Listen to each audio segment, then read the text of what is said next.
হরে কৃষ্ণ। তো আমরা এখন বিজয়া একাদশী ব্রত মাহাত্ম্য কথা শ্রবণ করব এই একাদশী মাহাত্ম্য বই থেকে। স্কন্দ পুরাণে এই একাদশী মাহাত্ম্য এইভাবে বর্ণিত রয়েছে।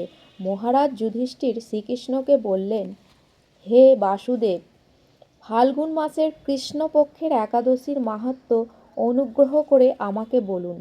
শ্রীকৃষ্ণ বললেন, হে যুধিষ্ঠির, এই একাদশী বিজয়া নামে পরিচিত। এই একাদশী সম্পর্কে একসময় দেবর্ষি নারদ স্বয়ম্ভু ব্রহ্মাকে জিজ্ঞাসা করেছিলেন।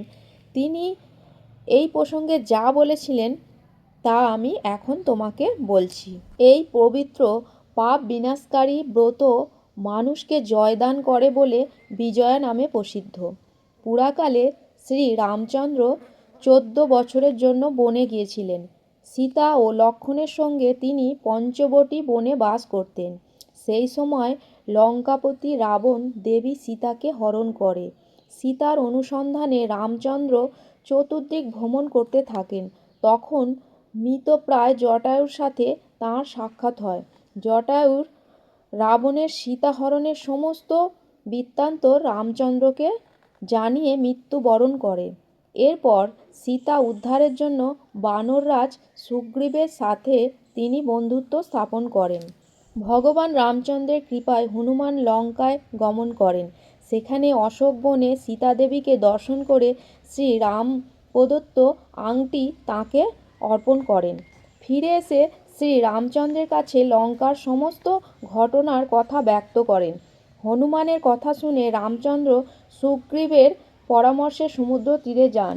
সেই দুস্তর সমুদ্র দেখে তিনি লক্ষ্মণকে বললেন, হে লক্ষ্মণ, কিভাবে এই অগাধ সমুদ্র পার হওয়া যায় তার কোনো উপায় খুঁজে পাচ্ছি না। উত্তরে লক্ষ্মণ বললেন, হে পুরুষোত্তম, সর্বজ্ঞাতা আদিদেব, আপনাকে আমি কি উপদেশ দেব? তবে বক দালব্য নামে এক মুনি এই দ্বীপে বাস করেন। এখান থেকে 4 মাইল দূরে তাঁর আশ্রম। হে রাঘব, আপনি সেই প্রাচীন ঋষিশ্রেষ্ঠকে এর উপায় জিজ্ঞাসা করুন। লক্ষ্মণের মনোরম কথা শুনে তারা সেই মহামুনির আশ্রমে উপনীত হলেন। ভগবান রামচন্দ্র ভক্তরাজ সেই মুনিকে প্রণাম করলেন।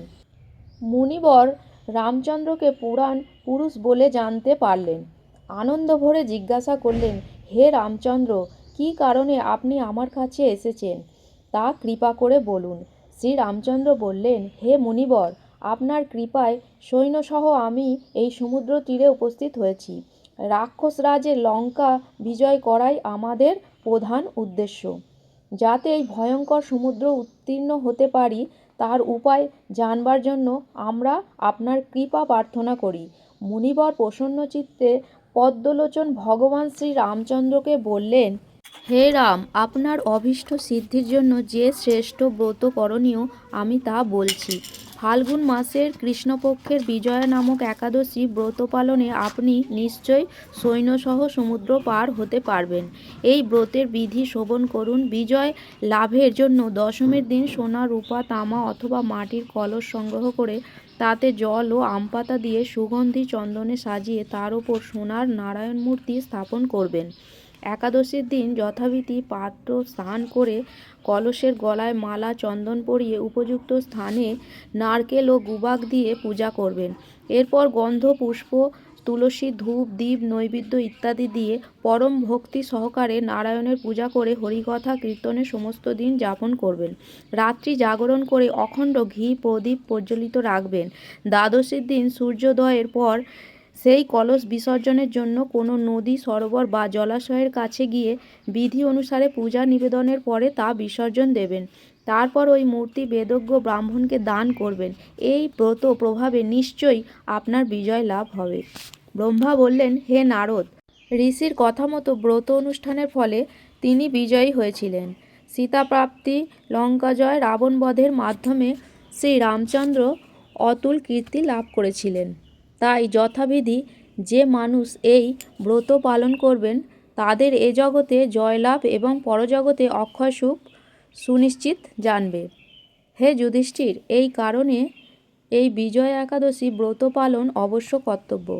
এই ব্রত কথা শ্রবণ কীর্তন মাত্রেই বাজপেয় যজ্ঞের ফল লাভ হয়।